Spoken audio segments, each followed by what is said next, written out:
आकाश साद देते मी पंख पुन्हा मागते.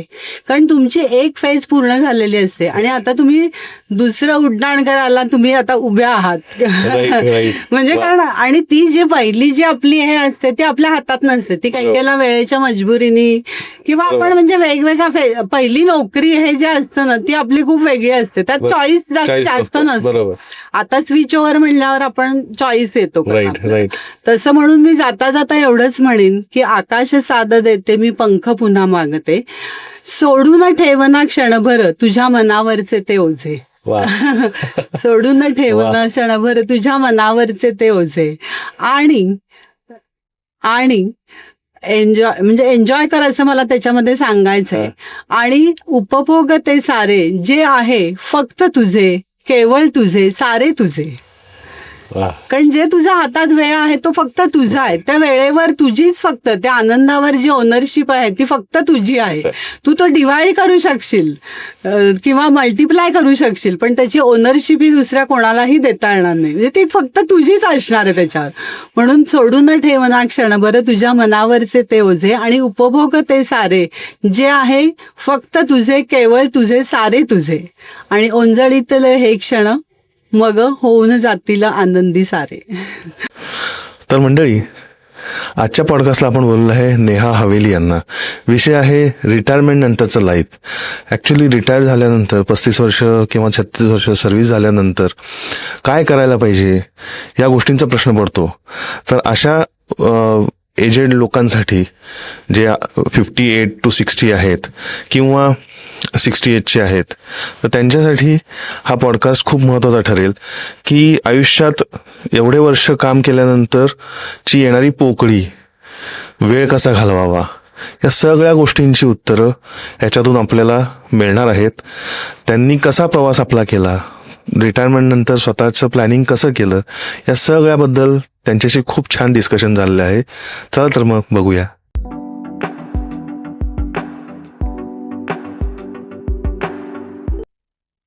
नमस्कार मंडळी, गोलगप्पावरती नेहमीप्रमाणेच एक नवीन विषय घेऊन येतोय. आजचा विषय हा रिटायरमेंट कडे आलेल्या लोकांसाठी किंवा रिटायर झालेल्या लोकांसाठी हा विशेष करून हा एपिसोड होणार आहे. त्याच्यासाठी आपण बोललेलं आहे सौ नेहा हवेली यांना. नमस्कार सर. खूप खूप तुमच्या गोलगप्पा या चॅनलला माझ्याकडनं खूप खूप शुभेच्छा. प्रथम नवीन वर्ष 2026च्या सर्व तुमच्या चॅनलचे जे प्रेक्षक आहेत, रसिका आहेत, श्रोते आहेत आणि तुमचं टेक्निकल टीम आणि तुम्ही स्वतः इतका सुंदर उपक्रम तुम्ही हा केलेला आहे. आणि आतापर्यंत बरेचसे व्हिडिओज मी बघितलेत आणि याच्यामध्ये सगळ्यांना मी खूप खूप धन्यवाद म्हणजे देऊ इच्छिते आणि शुभेच्छा पण देऊ इच्छिते सगळ्यांना. मला गोलगप्पा हे नाव खूप आवडलं. म्हणजे गोल म्हणजे you have to set a goal आणि गोल म्हणजे एक राऊंड म्हणजे आपल्या सगळ्या ऍक्टिव्हिटी झाल्यानंतर जे सॅटिस्फॅक्शनचा पॉइंट येतो तो एक गोल असं म्हणजे. तर मला खूप आवडलं. राऊंड द टेबल गप्पा मारायला आवडतील म्हणजे. तर आज ऍक्च्युली मेन उद्देश या पॉडकास्टचा असा आहे की मॅडम कॉस्मॉस बँकेतून रिटायर झाल्या पण त्यानंतर काय करायचं. म्हणजे जनरली हा आजचा सब्जेक्ट कसा आहे की रिटायर माणसांना किंवा रिटायरमेंटकडे वाटचाल चाललेल्या माणसांना, गृहिणी असू देत किंवा पुरुष मंडळी असू देत, त्यांना एक प्रश्न होतो की एवढं वर्षाचं रुटीन आहे, 35 वर्ष सर्व्हिस केलेली आहे बरोबर आणि ती एका दिवसामध्ये ठप्प, दुसऱ्या दिवशी काही जायचं नाहीये. बरोबर. त्यावेळी जी मानसिकता होते आणि त्यानंतर मग जर लोकांनी जर विचार करून ठेवला नसेल आधी की काय करायला पाहिजे आता याच्यानंतर, बरोबर तर एक पोकळी निर्माण होते, डिसिप्लिन अगदी बरोबर आहे. आणि त्यानंतर मग घरामध्ये त्या माणसाला डिप्रेशन पण येऊ शकतं जर विचार केला नसेल तर. बरोबर. आणि मग त्यानंतरचं जे मिसळ त्यांच्या आयुष्यात तयार बरोबर तो थोडासा आपण कमी करण्यासाठी असं एक डिस्कशन करू शकतो की काय केलं पाहिजे. बरोबर. म्हणजे काय केलं पाहिजे हे इतरांपेक्षा म्हणलं तुम्ही काय केलं हेच आपण त्याच्यातून बघूया. म्हणजे प्रेक्षक वर्ग जे व्ह्युअर्स आहेत त्याच्यातून त्यांना जे घ्यायचंय ते घेऊ शकतील. निश्चित. मला पण खूप आवडेल जो म्हणजे जर्नी, रिटायरमेंट जर्नी आपण म्हणजे म्हणूयात, किंवा रिटायरमेंट एक्सप्रेस. कारण तुम्ही काहीतरी त्याला कॅची जर आपण हे केलं ना, तरच तो आपला जो वेळ आहे किंवा आपल्याला जे काही करायचं आहे त्याच्यामध्ये तुम्हाला इंटरेस्ट क्रिएट होतो. जर तुमचा इंटरेस्ट जेव्हा आपण क्रिएट करतो तेव्हा काहीतरी क्रिएटिव्हिटी येते त्याच्या मागे, आणि मग आपलं गोल पण साध्य होतं. तर तुम्ही म्हणताय ते अगदी बरोबर आहे. कारण मी कॉस्मॉस बँकेमध्ये जवळजवळ माझी 36 ते 37 वर्ष सर्व्हिस झाली, आणि कॉस्मॉस माझ्यासाठी खूप म्हणजे काय, इट वॉज एक माझं काय म्हणतात ना, आपला मनामध्ये असं की कॉस्मॉस विषयी इतकं प्रेम, जिव्हाळा. कॉस्मॉस म्हणजे युनिव्हर्स, आणि त्या कॉस्मॉसने आम्हाला सगळं दिलं. म्हणजे कसं आपल्या एक करिअर ह्याच्यामध्ये, बिल्डिंगमध्ये त्यांचा खूप मोठा वाटा आहे. आणि त्यावेळी कसं होतं की जनरली लोक जॉब स्विच करतात. हा, तेव्हा ती जॉब स्विच ओव्हरची हे खूप कमी होती. आता एक 2000 नंतर जसं हे टेक्निकल किंवा हे सुरू झालं, त्याला कसं एकदा बँकेत लागला किंवा एकदा कुठे, त्याला आमच्याला कसं टेलिफोन एक्सचेंज होतं, बँका होत्या वगैरे, असे हे जरा लिडिंग होते, फिलिप्स होतं. पण लेडीजच्या दृष्टीने कम्फर्टेबल आणि असं म्हणजे असं थोडा तो विचार होता. पण 2000 नंतर थोडंसं टेक्नो सावी झाल्यानंतर हा विचार बदलला. नंतर थोडं सोडून लोक जायला लागली, स्विच ओव्हर व्हायला लागली, टर्नओव्हर वाढायला लागलं. पण जे पहिल्यापासून ज्यांना एका ठिकाणी म्हणजे एका संस्थेवरचं प्रेम, ही जी संकल्पना तेव्हा होती, आणि त्या संकल्पनेत किंवा त्या संस्कृतीमध्ये आम्ही वाढलेलो आहोत खरं म्हणजे असं. तर ते खूप छान झालं म्हणजे. आणि जवळजवळ माझी 36 ते 37 वर्ष सर्व्हिस झाली, आणि 21-22 मध्ये मी रिटायर झाले. म्हणजे आता मला रिटायर होऊन 3 वर्ष होतील. बरोबर. पण मला असं थोडंसं सगळ्यांना सांगावं असं वाटतं की आपण जसं नोकरीमध्ये असताना आपण आपल्या फायनान्शियल प्लॅनिंग करतो, कारण रिटायरमेंट नंतर आपल्याला जे काही इन्कम सोर्सेस होतात ते बऱ्यापैकी आपले कमी होतात. म्हणजे पेन्शन असेल किंवा इतर काही इंटरेस्ट येते, तर त्याचं आपण कसं आधीपासून आपण गुंतवणूक करत असतो. काही मार्केटमध्ये छान स्कीम आल्या किंवा थोडंसं आपण सेव्हिंग्स करतो, रिकरिंग म्हणा, हे म्हणा, म्युच्युअल फंड म्हणा. तर तसं time is money for everyone, time is precious for everyone. कारण एकदा गेलेला वेळ म्हणजे जी टाइम जो परत आहे पास्ट, तो येत नाही. त्यामुळे त्या वेळेचं व्यवस्थापन जे म्हणतो आपण ना, वेळेचं मॅनेजमेंट, टाइम मॅनेजमेंट.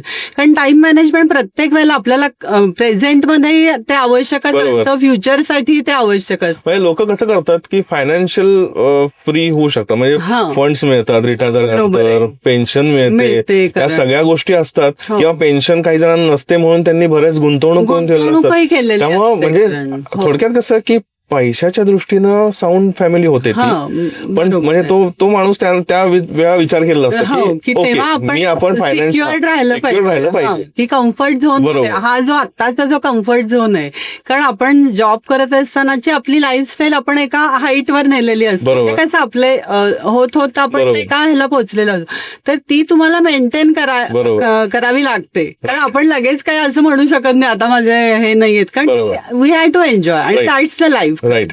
त्यामुळे ती लाईफस्टाईल तुम्हाला मेंटेन करायची असेल तर तुम्ही तो टाइम मॅनेजमेंट, बरोबर, तसं म्हणजे जसं फायनान्शियल प्लॅनिंग आहे तसं हे वेळेचं पण प्लॅनिंग. म्हणजे फायनान्शियल प्लॅनिंग होतं लोकांचं, पण वेळेचा विचारच केला जातो. अरे आपण म्हणजे फायनान्शियली मी व्यवस्थित आहे, पोरांसाठी शिक्षणासाठी व्यवस्थित केलंय, हे सगळं होतंय. आणि दुसऱ्या दिवशी जेव्हा जॉब मधून रिटायर झाल्यानंतर दुसऱ्या दिवशी जो वेळ घालवणं असतं, तर तो तुम्ही काय करा, त्या वेळेची इन्व्हेस्टमेंट तुम्ही कशी करणार, गुंतवणूक. तो वेळ म्हणजे तुमचा जो 10 ते 12 तास ऑफिसमध्ये जात होता तो आता तुम्हाला फ्री आहे. कारण जेव्हा तुम्ही ऑफिसमध्ये असता तेव्हा आपल्याला वाटतं, आणि ही माणसाची एक माइंडसेट आहे की तुमच्याकडे ते आहे तेव्हा तुम्हाला असं वाटतं की वेळ पाहिजे, म्हणजे मला कुठे जायला वेळच मिळत नाही.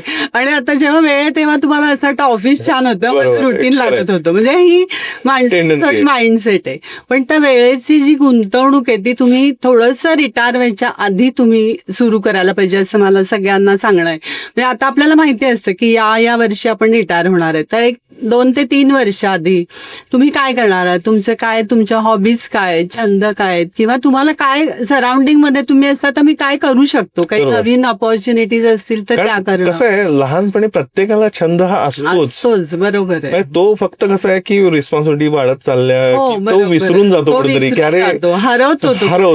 म्हणजे आता असं असतं ना की 10वी पर्यंत किंवा ह्याच्या शिक्षणामध्ये घरच्यांनी बरेच कोर्सेस वगैरे करायला लावलेले असतात, आणि तो आवडलेला असतो एखादा, अरे आज मला जमला, किंवा मी तबला वाजवते किंवा निटिंग करते ते मला जमतंय, किंवा कविता लिहित होते मी त्यावेळी, तर हे जमत होतं. पण त्यानंतर करिअरच्या ह्याच्यानंतर फॅमिली संसाराच्या जबाबदाऱ्या काही, म्हणजे कसं सगळ्यांना आपले काही फॅमिलीज रिलेशन्स असतात, त्याच्यामध्ये आपण इतकं बिझी असतो की तो, म्हणून म्हणजे स्वातंत्र्य, मी आता जसं म्हणलं की स्वातंत्र्य मधला स्व तुम्हाला आता तो बाहेर काढायचा, तुम्ही स्व काय आहात त्या स्वसाठी तुम्ही आता वेळ द्यायचा. म्हणजे आतापर्यंत तुम्ही दुसऱ्यांसाठी वेळ दिला, तो आता दुसऱ्यांचा वेळ, म्हणजे त्याच्याऐवजी तुम्ही you have to be self oriented, self concentrated नाही म्हणणार मी, पण सेल्फ ओरिएंटेड असं तुम्हाला थोडंसं. आणि ती सुरुवात तुम्ही जरा 2-3 वर्ष जर आधी केली, त्याचं नियोजन आधी केलं, तर मला असं वाटतं ते तुम्हाला खूप हे होईल, काय चांगल्या प्रकारे तुम्हाला त्याच्यावर काही वर्क ऑन करता येईल, काही एक्झिक्युशन करता येईल त्याचं. तर तसं मला कसं झालं, मला लिहिण्याची सवय होती आधीपासून. म्हणजे मी बँकेत होते तेव्हा सुद्धा कसं, एकतर आणि ऑफिसमध्ये असताना तुमच्या स्ट्रेस लेवल खूप असतात, म्हणजे प्रत्येक, आता कुठलाही जॉब घेतला तरी, तर त्यामुळे तेव्हा मला अशी सवय होती की मी थोडंसं कुठे जाऊन आले, चांगली पुस्तकं वाचली की मी त्याच्यावर नोट्स काढून ठेवायची, म्हणजे त्या पुस्तकातलं काय मला मिळालं, किंवा कुठली पात्र खूप छान होती, मला आवडलं, म्हणजे बाजीराव मस्तानी असेल किंवा राधे असेल किंवा सावरकरांचं पुस्तक असेल किंवा इडली ऑर्किड आणि मी असेल, तर मी काय करायची की त्या पुस्तकातनं मला जे आवडलेलं असेल तर त्या कॅरेक्टर विषयी वगैरे असं मी लिहून ठेवायची, किंवा जनरली मला लिहायची सवय होती. त्यामुळे मग कुठेतरी ते माझं पुस्तकाचं माझ्या डोक्यात होतं की आपण एवढं आहे आपल्याकडे मटेरियल, तर आपण याचं पुस्तक का करू नये, असं म्हणजे मला इच्छा होती ती. आणि म्हणून मग मी 1-2 ते 3 वर्ष आधी मग मी दिवाळी अंकांमध्ये वगैरे लेख द्यायला लागले. आणि त्यातून माझी स्वरमहिमा प्रकाशनचे जे डॉक्टर अरविंद नेरकर आहेत आणि चारुशिलाताई बेलसरे, ते दोघं त्याचे सहसंपादक आहेत, म्हणजे तर त्यांच्याशी माझी इंटरॅक्शन झाली. म्हणजे तुम्हाला कसं इच्छा असली ना की तुम्हाला ओपन होतात, डोअर्स ओपन होतात, आणि इच्छा तेथे मार्ग. आणि मग एकतर म्हणजे कसं त्यांच्याशी ओळख झाली आणि त्यांनी मला चांगलं म्हणजे प्लॅटफॉर्म दिला म्हणजे लिहिण्याचा, किंवा त्यांनी ओळखलं की ह्यांच्यामध्ये काहीतरी, म्हणजे कसं गायडन्स हा खूप महत्वाचा असतो. आणि आपल्याला असं वाटतं आपण मोठे झालं म्हणजे गाईड नाही लागत आपल्याला, पण असं नाहीये. तुम्हाला प्रत्येक टप्प्यावर तुम्हाला गायडन्स हा लागतो, थोडा मार्गदर्शन जर मिळालं ना तर तुम्ही अजून चांगलं क्वालिटेटिव्ह तुम्ही करू शकता, असं मला वाटतं. आणि मग त्यामुळे माझ्या पुस्तकाचं प्रकाशन मी रिटायर व्हायच्या आधी ऑक्टोबर 21 मध्ये माझ्या ट्युलिप हे पुस्तक माझं प्रकाशित झालं. आणि त्याला ललित कथा संग्रह त्याच्यामध्ये आहेत. आणि निसर्गाची पण मला आवड आहे, म्हणजे पर्यटनाची मला आवड होती, ती नंतर डेव्हलप झाली. कारण आधी कुठे आपल्याला जायला वगैरे मिळत नव्हतं, पण एक थोडंसं 2006 मध्ये माझ्या मिस्टरांनी पहिली आम्ही युरोप टूर केली. आणि तो Europe tour was the turning point, म्हणजे असं म्हणायला हरकत नाही.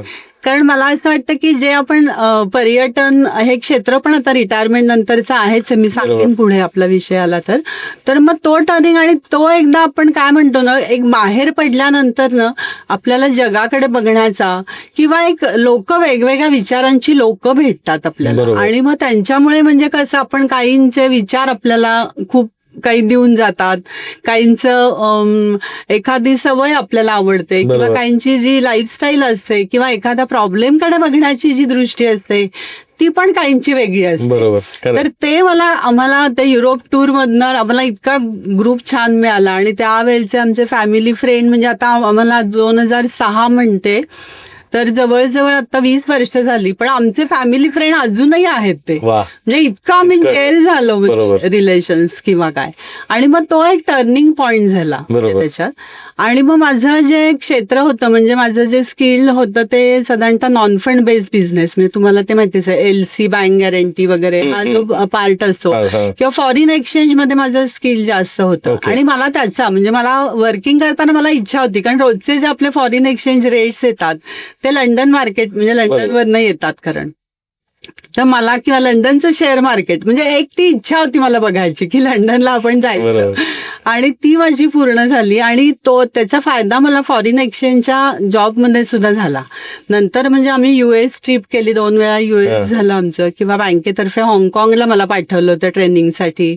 नंतर आम्ही माय फेअर लेडीकडनं बँकॉक पटाया आदेश बांदेकर होते आमच्या बरोबर, ती टूर झाली. म्हणजे असं तो एक सगळ्याचा अनुभव म्हणून एक खूप छान तो मला उपयोगी आला इन माझ्या वर्किंग कल्चरमध्ये सुद्धा. बरोबर. आणि मग म्हणून त्या पुस्तकाचं मी त्या ह्याच्यामध्ये माझे सगळे लेख वगैरे आहेत, आणि ते पुस्तक माझं पहिलं प्रकाशित झालं. बरोबर. आणि मग त्यांनी मला हळूहळू मध्ये दिवाळी अंक, वृत्तपत्र, महाराष्ट्र टाइम्स, सकाळ, अशा वेगवेगळ्या ह्याच्यामधनं मी लेख द्यायला लागले. आणि त्यांनी मला निवेदन आणि सूत्रसंचालन त्यांनी मला ते म्हणले की तुम्ही कराल का मॅडम, असं सहज विचारलं. तर म्हणलं सर आवडेल मला करायला. आधी कधी हा विषय नव्हता किंवा कधी असं नॉकही केलं नव्हतं, पण ते मग ओपन झालं. कसं होतं ना की आपण फक्त एक पाऊल पुढं टाकल्यानंतर बरेच जण ऍक्च्युली 100 पावलं पुढे यायला तयार असतात. फक्त तो आपण एक पाऊल टाकत नाही. म्हणजे बघा ना, एक तुम्हाला फक्त रिटायरमेंट नंतर एक कवयित्री तुमच्यातली होती किंवा पर्यटन किंवा लिखाणाची आवड होती, त्यामुळे तुम्ही त्या दृष्टीने विचार केला. पण समोरच्यांना तुमच्यातली बाकीचे स्किल्स पण जाणून घेतले म्हणजे ते आणि त्यांनी कॅप्चर करून मला कळलं. पण त्यांनी त्याच्यात म्हणजे तुम्ही करू शकाल. मी म्हणलं हो सर, आतापर्यंत म्हणजे मीटिंग्स किंवा हे घेणं वेगळं, तो एक आपल्याला काय म्हणतो किंवा स्टेज डेअरिंग म्हणा. म्हणलं सर, तर म्हणे नाही तुम्ही करा बिंदास. म्हणजे एक अपॉर्च्युनिटी पण असते आणि लोकांनी विश्वास ठेवणं आपल्यावर.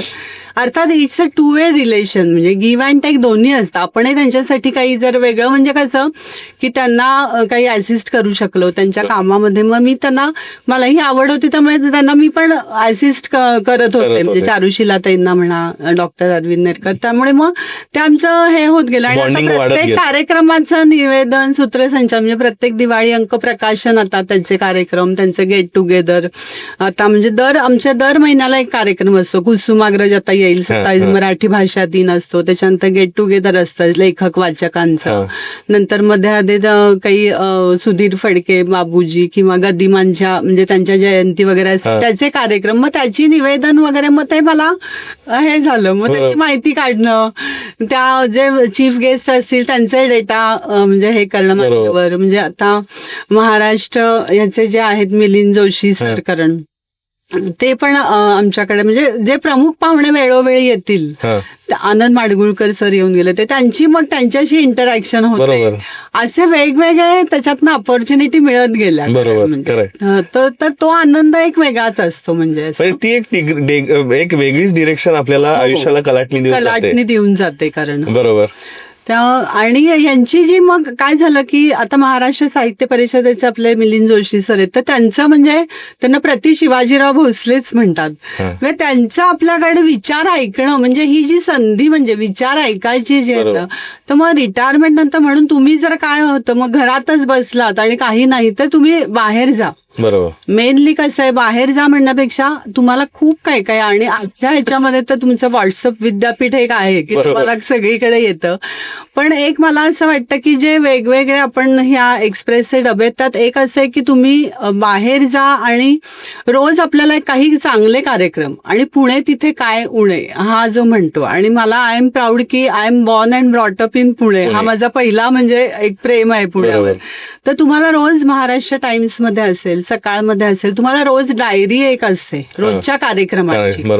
तर ती एक तुम्हाला खूप चांगलं की काही, आणि प्रत्येक वेळेला कॉस्ट पडते, तिकीट काढावंच लागतं असं नाही. अगदी तुम्ही कुठेही छान जवळ कुठे टिळक स्मारक असेल, गावात असाल तर महाराष्ट्र साहित्य परिषद असेल, पत्रकार भवन असेल, तुम्ही कार्यक्रमाला जा, गाण्याच्या जा, व्याख्यानाच्या जा, म्हणजे तुम्हाला काहीतरी वेगळं म्हणजे काय म्हणतो ना ऐकायला मिळू शकतं. आणि माझा दुसरा एक मित्र म्हणजे माझा रेडिओ. कारण रेडिओ, आकाशवाणी हा माझा अगदी मित्र आहे. कारण म्हणजे बँकेत असल्यापासून आम्हाला रेडिओ ऐकायची खूप सवय. जरी आता आपण टीव्ही आणि हे सगळ्या ह्याच्यामध्ये असलो तरी रेडिओ असं माझं म्हणणं आहे ना की तो आपल्याला प्रेझेंटमध्ये ठेवतो. बरोबर. हा माझा खूप त्याच्यावर विश्वास आहे. कारण म्हणजे तुम्ही 7:59 झाली आहेत आणि बातम्या सुरू होतात, बरोबर 8:01 त्या संपणार, आणि त्यावेळेला तुम्हाला काही नाही, तुम्ही त्या 2 मिनिटातच असता.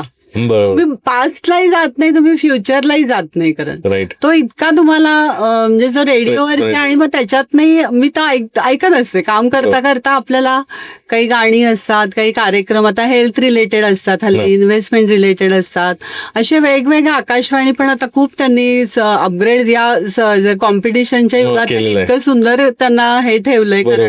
तर ते कार्यक्रमही ऐका आणि मग त्यातनं कुठे बाबा आज इथे एक्झिबिशन आहे, इथे 3 दिवसांचा मेळावा आहे, म्हणजे असंही तुम्ही जाऊ शकता. बरोबर, खरंय.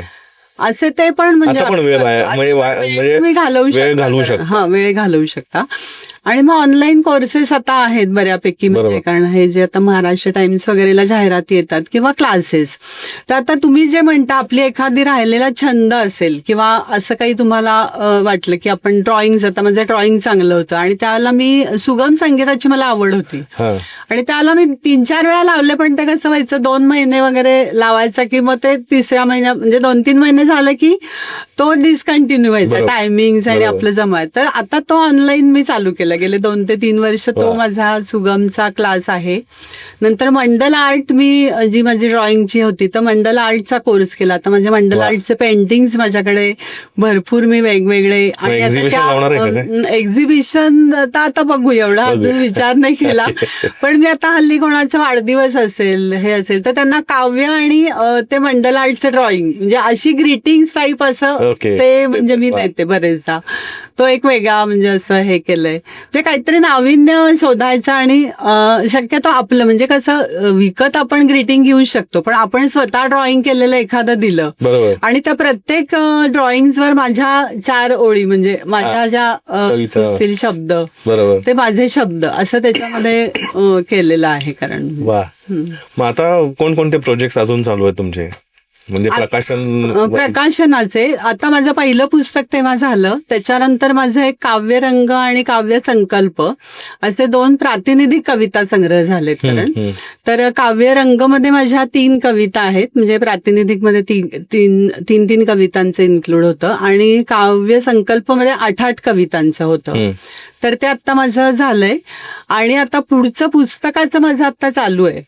आता मला अजून एक असं सांगायला आवडेल की रिटायरमेंट नंतर तुम्हाला असं होतं की तुमचं मन म्हणजे तुम्ही जेव्हा कम्फर्ट ते सोडून तुम्ही घरी बसता, घरी म्हणजे घरी राहता, घरी राहायला सुरुवात होते.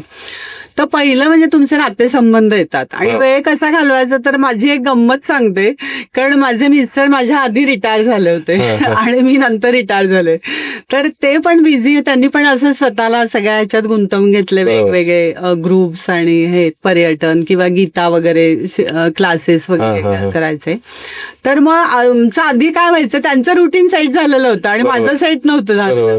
त्यामुळे आम्ही MOU केला की तू काय काम करायचं आणि मी काय काम करायचं, कारण मी काय करायला घेतलं तर तू नाही, हे मी करणार आहे, हा माझं आहे, हे तू नको करूच असं. तर आम्ही पहिले 2 महिने आमच्या इतके मजेशीर गेले की मला काही कामच नसायचं आणि आपण वेळ घालवायचा म्हणणार काहीतरी हातात घेतो म्हणजे काहीतरी पाहिजे, कारण असं नाही हे माझं आहे बरं का. मग असं ते आम्ही आधी MOU केलं.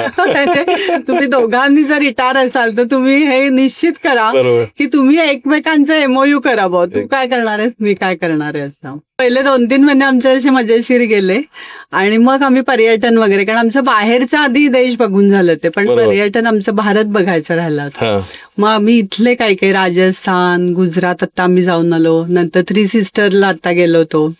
मग ते प्रवास दिल्ली, आग्रा वगैरे ते झालं, केरळ वगैरे ते काही आधी झालेले, पण हे आता रिटायरमेंट नंतर झाले.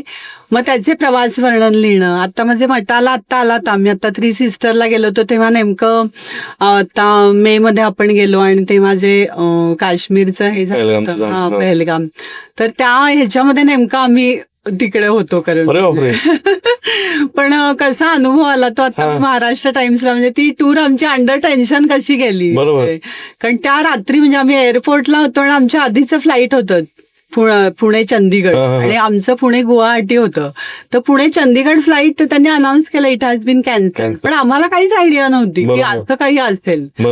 आणि नंतर मग आम्ही तिथे पोहोचल्यावर सकाळी या न्यूज आल्या सगळ्या की रात्री झालं आणि मग इतकं त्याच्यावर म्हणजे चर्चा की आता काय होणार आहे आपलं. नंतर ते 24 एअरपोर्ट त्यांनी हळूहळू बंद केले. पण मग आमचे जे आम्ही कॅप्टन निलेश गायकवाड त्यांच्याकडनं गेलो होतो, मग ते डिफेन्सच्या कॉन्टॅक्टमध्ये होते. ते म्हणले की तुम्ही काळजी करू नका, मी इकडनं म्हणजे आहे या ह्याच्यामध्ये.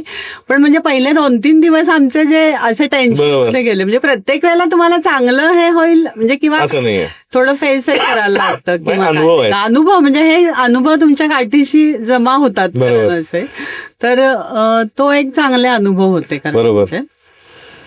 मग आता तेच म्हटलं, आता ते कंपॅनियनचं आपलं चांगलं होतं, एमओयू केला, पण ते म्हणजे थोडक्यात रिटायरमेंट नंतर आता हे पण एक चांगला विषय खरं तर डिस्कस करण्यासारखा आहे की मिस्टर पहिल्यांदा रिटायर झाले होते, त्यांचं एक लाईफस्टाईल सेट झाली होती. बरोबर. म्हणजे थोडक्यात काय, त्यांचं पण 3-4 वर्षापूर्वी तुमच्या आधी ह्या फेज मधून जाऊन गेल्यानंतर त्यांनी एक स्वतःचं रुटीन केलं, आणि तुझं आता जॉब चालू आहे ठीक आहे, आणि त्यानंतर एकदम 24 तास समोर बायको आहे आता, म्हणजे ती पण रिटायर झाली.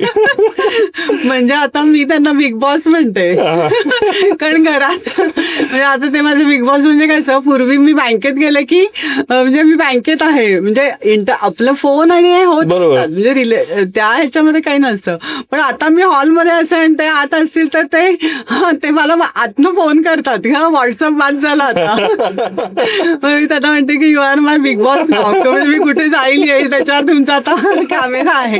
असं इतकं आमचं म्हणजे फ्रेंडली अगदी रिलेशन आहे. हे पण महत्वाचं आहे की बाबा फ्रेंडली रिलेशन ठेवणं, आणि हे तुम्हाला खूप आवश्यक आहे. कारण हे थोडक्यात कसं ही ऍडजस्टमेंट आहे, लग्न झाल्यानंतर सुद्धा एवढा वेळ एकमेकांबरोबर घालवला नाही, आणि एकदम दोघंही 24 तास समोरासमोर आहेत, त्यामुळे हा पण एक खरं तर हा तुमचा एक विषय पण होऊ शकतो.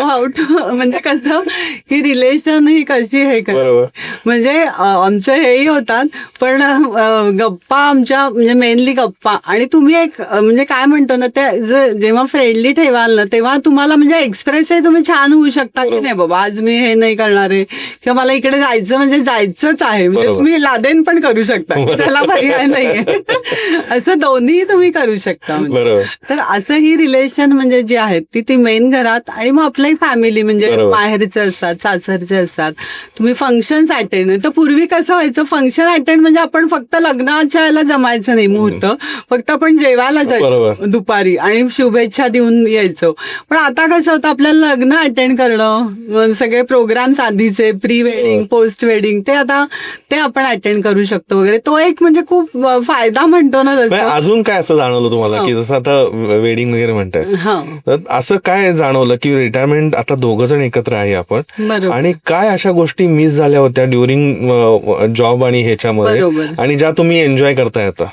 आता मला अगदी प्रकर्षाने जे जाणवतं ना की आम्ही मनात आलो की मी कुठेही जाऊ शकते, मला वेळेचं म्हणजे नाही तर मग रजा मग हाबडे बोलणे किंवा नाही, मग उद्या काहीतरी माझं मोठं ट्रान्झॅक्शन फॉरेक्स असेल की त्याची जर काही प्लॅनिंग असेल तर नाही, म्हणजे मग नाही हा वीक नको, पुढे पोस्टपोन वेळ आता आमची होत नाही.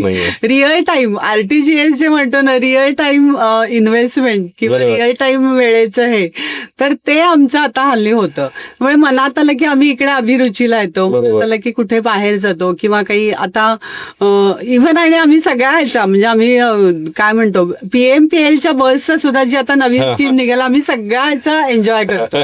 ते आता दर रविवारी वगैरे त्यांच्या आता छोट्या टूर्स आहेत, छोट्या टूर्स करतो आम्ही, मोठ्या टूर्स करतो.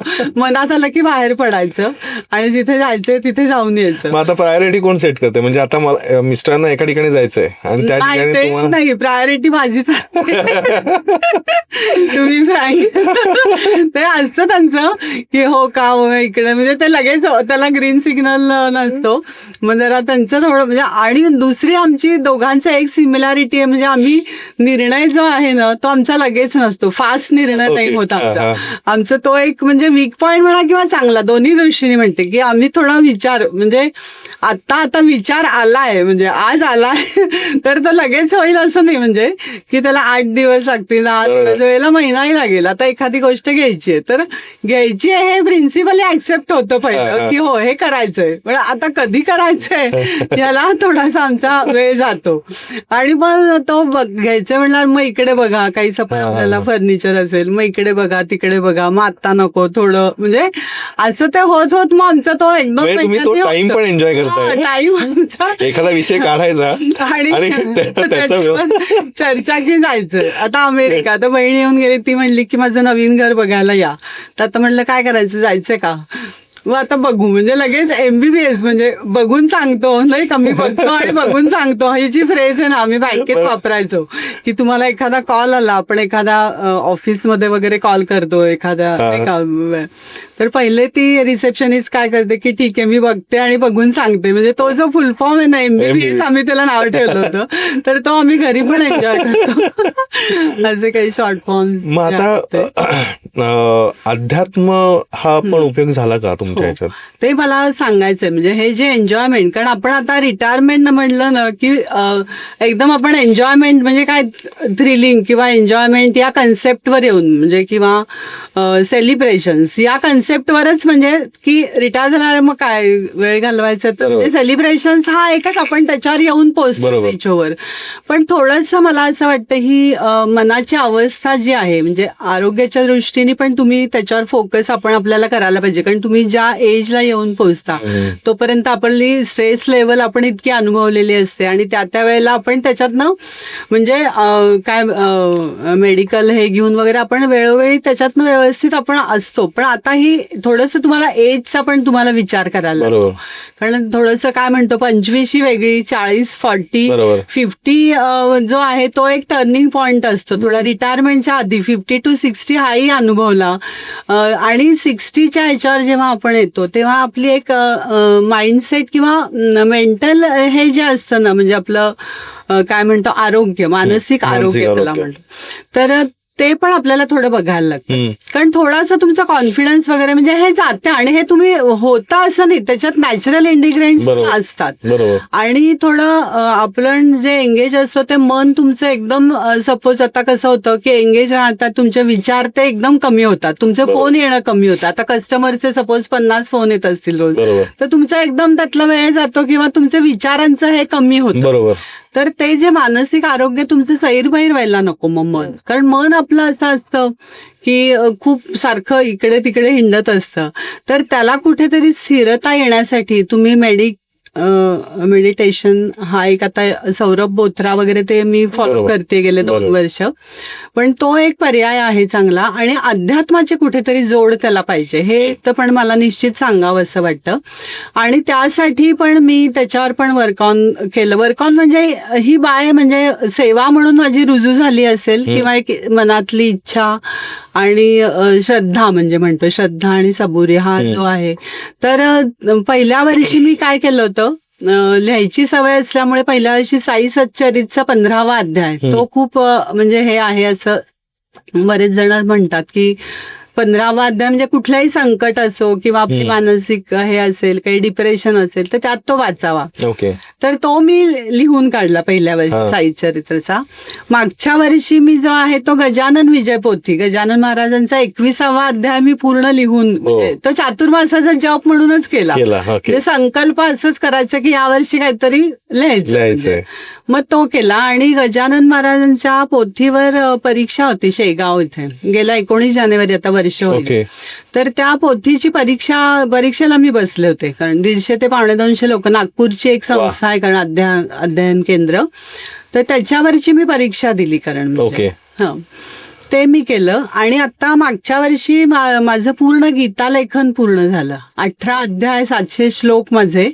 उडपी येथे ते कोटी कोटी गीता यज्ञ जो पुट्टिगे मठ आहे श्रीकृष्णाचा, तर त्यांचा तो संकल्प होता. तर त्याच्यामध्ये मी भाग घेतला आणि आता माझे ऑक्टोबरमध्ये पूर्ण गीता लिहून 700 श्लोक पूर्ण झाले.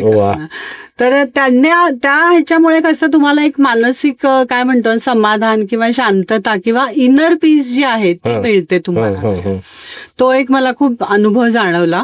आणि त्याच्या व्यतिरिक्त ऑनलाईन स्तोत्र वगैरे, म्हणजे मधुराष्टकम असेल, श्रीकृष्णाष्टकम, अच्युताष्टकम, अशी जी काही स्तोत्र आहेत, पांडुरंगाष्टकम, ती स्तोत्र ऑनलाईन करून त्याचं मी युट्यूब चॅनलवरती हे केली. कारण ते युट्यूब चॅनलही माझं मी हे केलंय, काढलंय.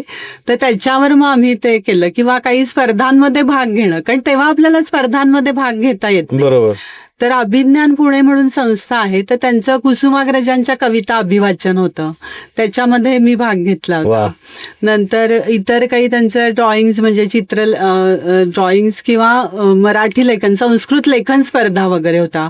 आता पुणे मराठी ग्रंथालयाची मागच्या शनिवारी होती 27 तारखेला, 27 डिसेंबरला हस्तलेखन स्पर्धा होती. त्याच्यातही भाग घेतला. मग मी असे प्रत्येक ह्याच्यामध्ये भाग घेते. आता हस्तलेखन आता स्पर्धा जी म्हणताय त्याच्यामध्ये एज ग्रुप होता कसा? एज ग्रुप त्यांनी किती ठेवले होते म्हणजे कॉलेज, शाळा होते, कॉलेज होते, नंतर ह्याच्यामध्ये 50 म्हणजे प्रौढ गट एक वेगळा आणि ज्येष्ठ गट एक वेगळा, म्हणजे 60 ते 90 एक होता आणि आधीचा एक वेगळा, आणि बाकी स्पर्धांमध्ये खुला गट हल्ली ठेवतात. खुला गट मध्ये भाग घेतो म्हणजे मी घेते, हेही म्हणजे मिस्टरही घेतात. तर त्यांना पण काही गीता म्हणजे अध्याय पठण, त्याचं निरूपण वगैरे, त्याच्यात त्यांना पण प्राइजेस मिळालेत. मलाही हस्ताक्षर मध्ये 2-3 म्हणजे प्राइजेस आणि प्रशस्तीपत्रक तेही मिळाले. म्हणजे स्पर्धांमध्ये मी भाग घेते.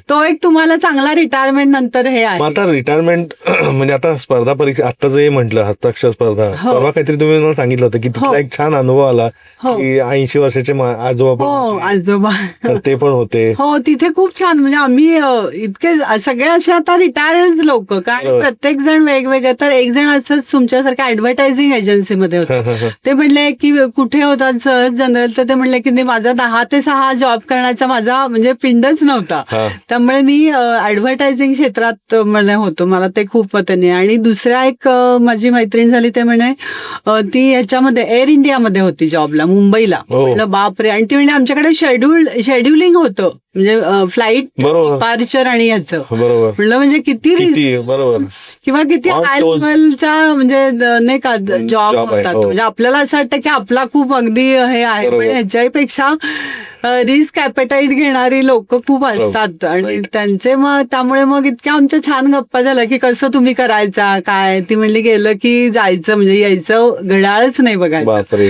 कारण कुठलं फ्लाईट कधी लेट होईल, कधी काय होईल, डिपार्चर कधी लेट्स होतील, हवामान ती म्हणली बघायला लागायचं नाही का. तो एक कंटेंट म्हणजे असे ते अनुभव खूप मिळत गेले. याच्यातून आपल्याला पण बरंच काय खूप शिकायला मिळतं खरं. बरोबर. आणि पर्यटनाचं मी म्हणेन तर तुम्ही वेगवेगळ्या पर्यटन, तर आम्ही एक कॉर्डियाला क्रूज म्हणून ते मुंबई लक्षद्वीप, ती एक क्रूज आम्ही मध्ये 2023 मध्ये केली, क्रूज टूर केली. त्याचा एक अनुभव घ्यायचा होता म्हणून म्हणलं आपल्याला जे वाटेल ना ते तुम्ही करा असं मला, आणि करू शकता आणि ते तुम्ही करा. थोडीफार कॉस्ट इकडे इकडे ते गणित तुम्ही थोडंसं करा, पण तुमच्या मनात आलं तर ते पूर्ण करासाठी. क्रूज टूरचा पण आम्हाला छान अनुभव आला.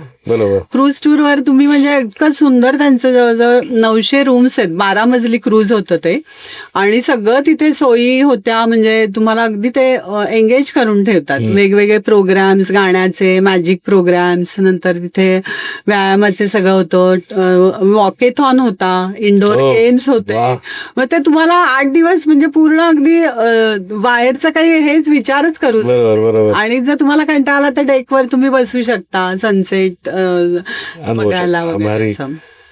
अजून काय म्हणजे आता थोडक्यात कसं आता एकंदरीत असं दिसतंय की म्हणजे रिटायर झाल्यानंतर छंद तर बघायचेच, पण बाकी जनरली असं लोक करतात की हा एक रिटायरमेंट झाली, तुम्ही एंगेज राहायला पाहिजे म्हणून काहीतरी छोटा जॉब परत बघणे वगैरे अशा पण गोष्टी करतात. पण तो कसा आहे की 9 to 6 आपण आधी जॉब केलेला असतो, परत दुसरा जॉब करणे, आणि तेव्हा स्ट्रेंथ तेवढी नसते आणि आयुष्यभर एवढं केलेलं असतं, त्यामुळे तेवढा असा हे पण नसतो. आणि पण कसं आहे की घरी बसून काय करायचं म्हणून काहीतरी दुसरा जॉब लोक करतात. पण तिथं त्याबद्दल तुम्हाला काय वाटतं? मी सांगते ना, म्हणजे आता कसं तुम्ही रिटायर झाल्यानंतर तुम्ही म्हणताय हा पाथ पण आहे, म्हणजे आता आपण जो डिस्कस केला तो पूर्ण तुम्ही त्याच्यातनं बाहेर पडला आणि तुमचं जे विश्व आहे ते तुम्ही उभारायचा प्रयत्न केलात. म्हणजे कसं की आपल्याला ज्या आपण हे असतो की ज्या वातावरण झालं असतो, पण हा जो आहे तो दुसरा आहे. कारण कसं शेवटी प्रत्येकाची फायनान्शियल नीड हा वेगळा मुद्दा असू शकतो.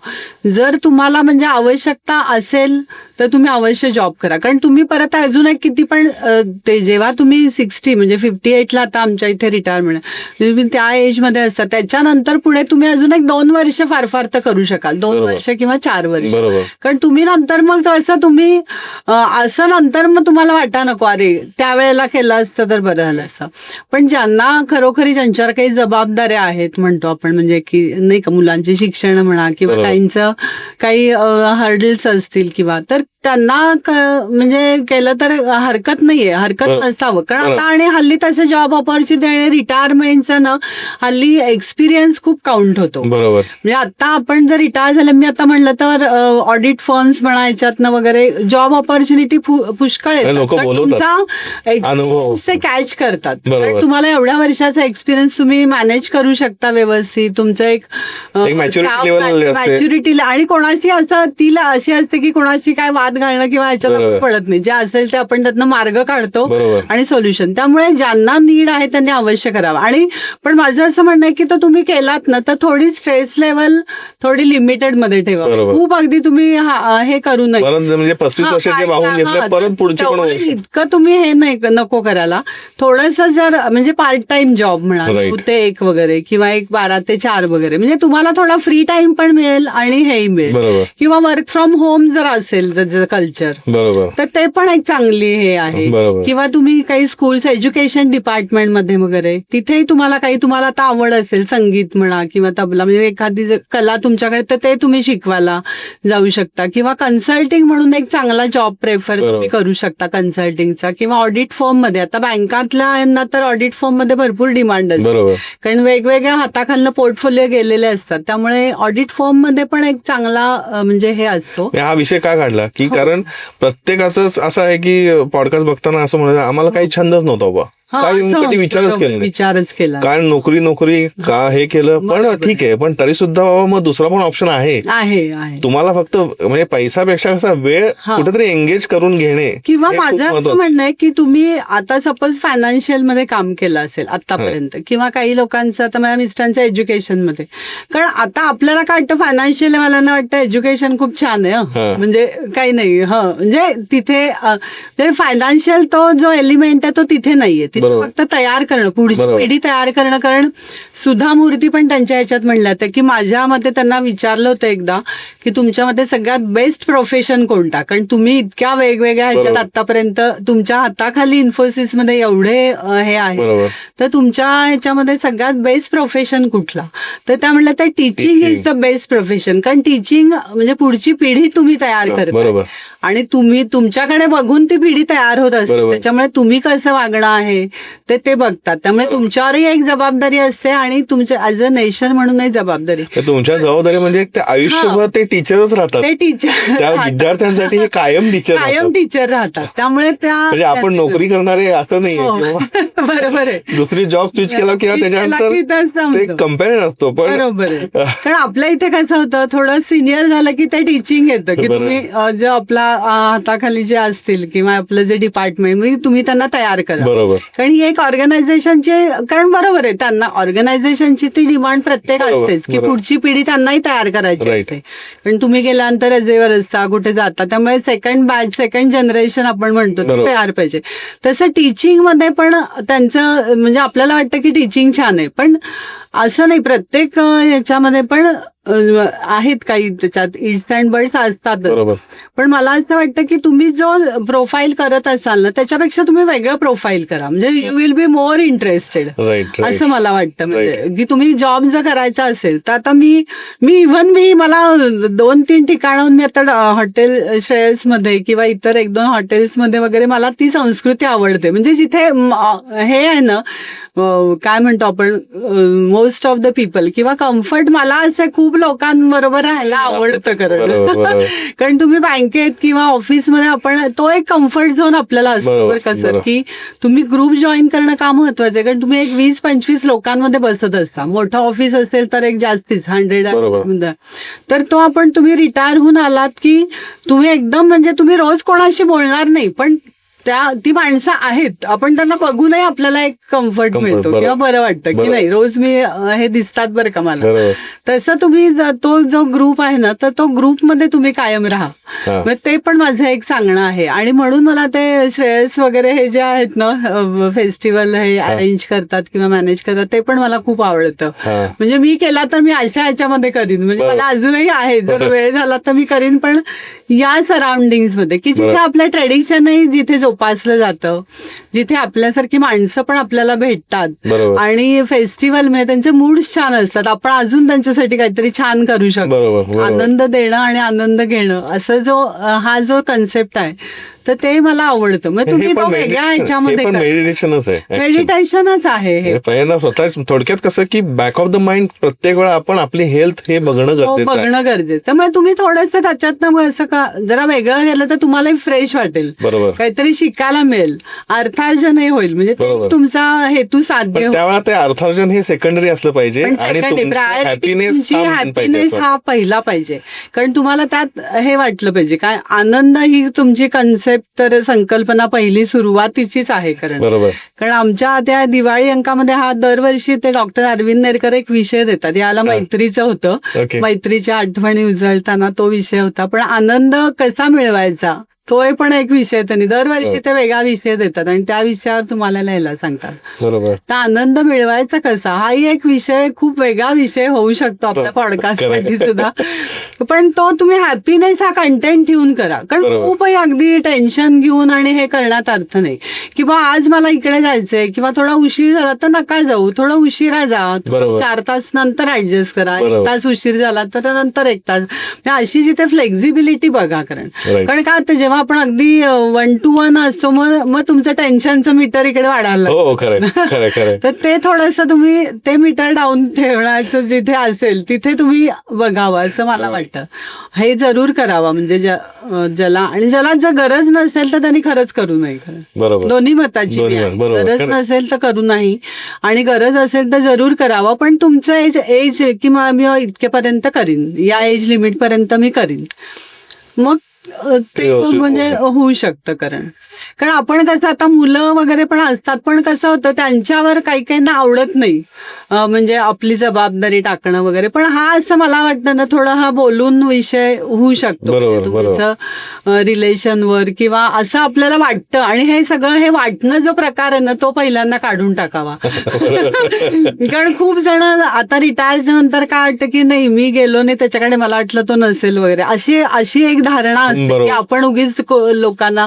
पण असं नाहीये. तुम्ही आत्ताची तरुण पिढी पण खूप म्हणजे बारीक बारीक उलट मायल्यूट, आपण सुद्धा आपल्या आई वडिलांचा आपण जेव्हा तरुण होतो एवढा विचार केला नव्हता, तेवढी आजची पिढी विचार करते की नाही त्यांना लिफ्ट होईल का, रिक्षात बसता येईल का, म्हणजे असं इतक्या लेव्हलला आणि ते मॅनेज करतात कारण त्यांच्या वेळेमध्ये. तर तरुण पिढीशी असं चांगलं नेक्स्ट जनरेशनचं मला खूप आवडते. आणि ते तुम्ही जेव्हा आपली जनरेशन आणि नेक्स्ट जनरेशन जेव्हा आपण जेल होऊ ना तेव्हाच एक हेल्दी आणि अशी फॅमिली म्हणजे छान तयार होते. कारण असं मला त्याच्यावर खूप विश्वास आहे. कारण आणि जरी हे लोक मुलं आता फॉरेनला असतात, बरेच जणांचे शिकायला जातात नाही का तिकडे. मध्ये मी एक गजानन महाराजांवर पण व्हिडिओ केला होता. गजानन महाराजांनी दिलेली शिकवण, त्याच्यावर निबंध स्पर्धा होती, त्याच्यात मी घेतला आणि मग त्याच्यानंतर मी एक व्हिडिओही त्याच्यावर केला होता. तर त्याच्यात त्यांनी विचारांचा बदल, म्हणजे गजानन महाराजांच्या पोथीमध्ये एका ह्याच्यात होतं की त्यांनी एक वैचारिक बदल केला. म्हणजे जे फॉरेनला जाणार होते ते इथेच ते राहिले आणि मग इथे कोल्हापूरमध्ये ते MA झाले, प्रिन्सिपल झाले वगैरे. तर तो वैचारिक बदल हा एक गुरु करू शकतात फक्त. पण आपणही थोडा वैचारिक बदल, म्हणजे आता आपण काय विचारतो ही पुढची पिढी तिकडे एकदा गेली की काय परत येणारच नाही वगैरे, हे जे इंटरप्रिटेशन आहे ना हे तुम्ही करू नका. ती येईल, त्यांना जे वाटेल ना ते निश्चित येतात. असं कोणीही म्हणजे हे करत नाही. ते आपली मानसिकता ती तशी असते किंवा विचारांची दिशा आपण तशी ठेवायला नकोय. बरोबर.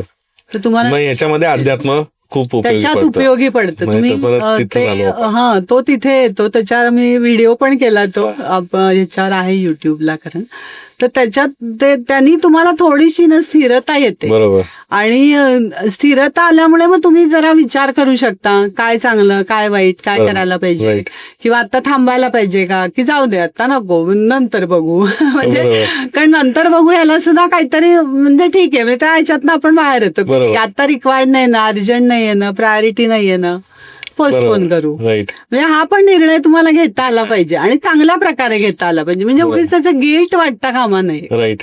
नाही तर मग आपण म्हणतो अरे म्हणजे हे आता माझी हे गेली अपॉर्च्युनिटी गेली असं काही नाहीये. बरोबर. अपॉर्च्युनिटी ह्याच्यापेक्षा चांगलं परत येत येत असते असते. तुम्हाला खरंय. कारण असं हे नाहीये म्हणजे बरोबर. वाईट वाटतं घेता कामा. खरंच मस्त अशा गप्पा झाल्या. हो गप्पा खूप छान झाल्या आणि मलाही हे आणि अजून काय सांगू शकतो म्हणजे जाता जाता आपण काय सांगू शकाल आत्ताच्या तुमच्या समवयस्क लोकांसाठी? समवयस्क लोकांसाठी नाही आता मी एवढंच सांगू शकेन की तुम्ही एव्हरी मुमेंट तुम्ही एन्जॉय करा. तुम्ही मेन हॅपी राहा आनंदी राहा.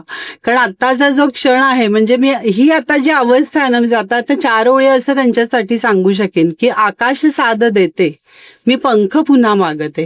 कारण तुमची एक फेज पूर्ण झालेली असते आणि आता तुम्ही दुसरं उड्डाण करायला तुम्ही आता उभ्या आहात. right. म्हणजे कारण आणि ती जी पहिली जी आपली हे असते ती आपल्या हातात नसते. ती काही काहीला वेळेच्या मजबुरीने किंवा आपण म्हणजे वेगवेगळ्या पहिली नोकरी हे जे असतं ना ती आपली खूप वेगळी असते. त्यात चॉईस जास्त नसते. बरोबर. आता स्विच ओव्हर म्हणल्यावर आपण चॉईस येतो. राईट. राईट. तसं म्हणून मी जाता जाता एवढंच म्हणेन की आकाश साद देते मी पंख पुन्हा मागते सोडून ठेवना क्षणभर तुझ्या मनावरचे ते ओझे. वा. सोडून ठेवना क्षणभर तुझ्या मनावरचे ते ओझे आणि एन्जॉय कर असं मला त्याच्यामध्ये सांगायचंय. आणि उपभोग ते सारे जे आहे फक्त तुझे केवळ तुझे सारे तुझे.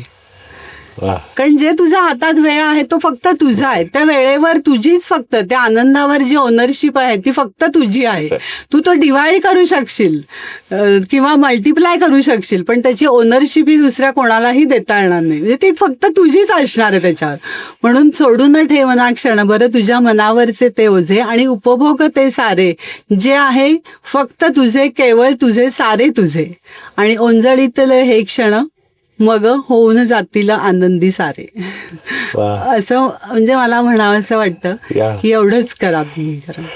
म्हणजे खरंच खूप आता ह्याच्या पुढे मी काय बोलू शकणार नाहीये. ह्याच्यातून आपण एवढंच घेतलं की स्वतःचा क्षण आहे तो आनंदीपणे घालवा आणि सगळं जे आहे हे प्रायोरिटी तुम्ही आहात. येस. बरोबर. अगदी अगदी करेक्ट आहे. खूप छान अशा गप्पा झाल्या. गप्पा खूप छान झाल्या. तुम्हाला परत एकदा धन्यवाद देते. थँक्यू.